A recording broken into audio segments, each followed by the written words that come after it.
Donc sur ce site, donc, on a les places d'hébergement et de vie pour les compagnons d'Emmaüs. Donc il y a 26 compagnons qui peuvent habiter ici. Tous les hivers, nous proposons aussi 8 places d'accueil hivernal dans le cadre de l'accueil 115, en lien avec la DDE TSPP et Hérisson Belor, dont les personnes viennent et ils passent en général une semaine et ils ont la possibilité d'être bénévoles aussi chez nous la journée. Alors les compagnons ici, donc on a les jardiniers, mais on a aussi ceux qui partent travailler au bric-à-brac, donc ceux qui sont sur le camion, les réparateurs d'électroménager, ceux qui trient les vêtements, ceux qui réparent les meubles, voilà, donc chacun a sa spécialité. Il y a quelques années, le responsable qui m'avait accueilli à Emmaüs m'a dit « Écoute, c'est dommage, tu as de l'espace, pourquoi est-ce que tu ne demanderais pas aux compagnons de faire du jardin ?»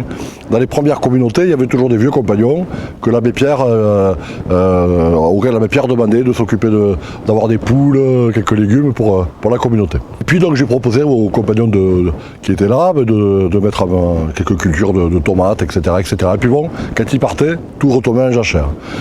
Et puis en 2010, on a reçu une jeune en service civique, Caroline, qui a manié la pioche avec tellement de vigueur et d'énergie.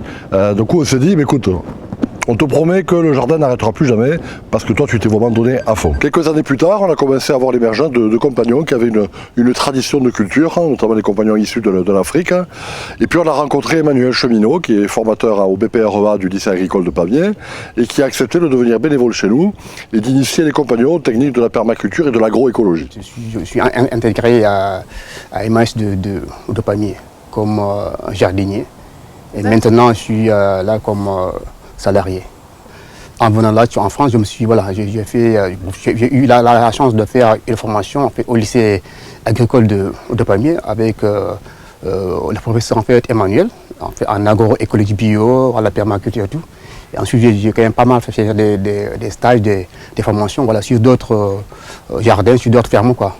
Et c'est ça qui m'a pu, c'est ça qui a permis d'avoir un peu d'expérience sur certaines cultures et tout, quoi. Donc du coup là, actuellement, je suis quand même responsable technique de cet jardin-là. Et c'est moi qui dirige le jardin d'Emmaüs.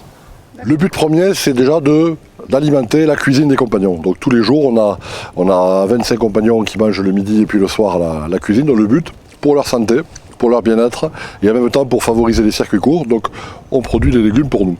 Les excédents sont vendus au bric-à-brac d'Emmaüs, donc ça permet aussi à nos clients qui n'ont pas nécessairement les moyens de s'acheter du bio, de pouvoir acheter des légumes de bonne qualité chez nous. Ensuite, comme on pensait qu'il n'y avait aucune raison qu'il n'y ait que nous qui mangeons des bons légumes, on a pu discuter avec les restaurants du cœur qui nous ont fait part de leur difficulté de proposer dans leur lieu de distribution des légumes frais, avec une belle gueule, parce que ceux qui récupèrent de plus en plus dans les grandes surfaces, c'est des légumes abîmés, en fin de vie. L'Europe donne de moins en moins, et du coup ils étaient confrontés à cette difficulté de proposer de beaux légumes, et donc les bénévoles n'étaient pas valorisés, ils avaient parfois honte de ce qu'ils proposaient, et puis les bénéficiaires eux-mêmes.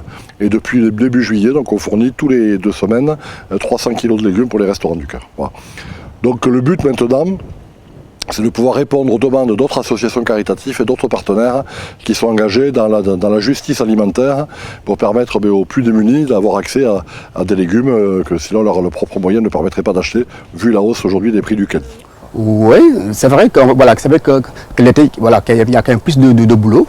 Et voilà, mais par contre, en fait, maintenant, même l'hiver, parce que là, on est en train de lancer des semis d'hiver, donc là, avec les serres là qu'on a, donc je vois qu'il y a quand même plus de trucs, en fait, de légumes à faire pour l'hiver. Donc, il y a quelques pauses, mais pas comme avant. Parce que là, on a plus de serres, on a plus de trucs en fait à faire. Donc là, il faut quand même essayer de doubler un peu avant les légumes, quoi.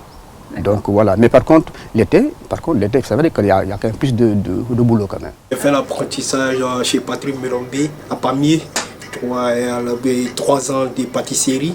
Donc après maintenant, je suis allé tout dernièrement chez Toncamio. Oui, j'ai fait la cuisine, tout ce qui est au niveau des plats chauds. Les gâteaux, les desserts, tout, les chocolatines comme les croissants, les mandarines, les braves, les coques, les rois. C'est moi qui m'équipe de tout. Alors Emmaüs, depuis 23 ans sur le département, on a eu le cesse de travailler au développement du territoire, avec plusieurs initiatives. Donc on avait déjà créé Emmaüs à Lavelanet, à Saint-Giron, pour être proche des habitants. On a créé SOS Famille à Foix, pour lutter contre le surendettement et pour favoriser l'aide à la mobilité. On a créé Vertex à Lavelanet avec d'autres partenaires pour créer de l'emploi dans ce secteur sinistré. Et puis en 2017, on a souhaité créer 100 pour un toit pour permettre justement à des gens qui sont indignés par le fait qu'il y ait des familles qui se retrouvent dehors, de pouvoir, à plusieurs, dans un réseau, leur permettre de leur trouver des solutions d'hébergement. Donc 100 personnes qui donnent 5 € par mois, ça permet de prendre un bail pour mettre une famille sans papier à l'abri. Il y a plusieurs façons d'aider Emmaüs Ariège. Déjà, la première façon traditionnelle, c'est de nous appeler lorsque vous avez du matériel à donner. Les meubles, l'électroménager même en panne, la vaisselle, les livres, les vêtements, tout ça on prend. Donc on a des camions qui sillonnent l'Ariège, vous pouvez aussi les emmener chez nous. La deuxième façon, c'est aussi de venir acheter dans nos magasins, puisque vous verrez que ce sont des achats solidaires qui nous permettent de vivre. Et la troisième façon, c'est effectivement, si vous le souhaitez, de nous faire un don qui pourra être défiscalisé pour soutenir l'action de notre association sur tel ou tel aspect. Vous pouvez dire que le don doit être attribué pour, par exemple, la partie ferme solidaire ou pour la partie habitat des compagnons, enfin, toutes les missions qui nous semblent les plus intéressantes. On a un site, emmaüs-ariège.fr, sur lequel vous pourrez découvrir ce qu'on fait.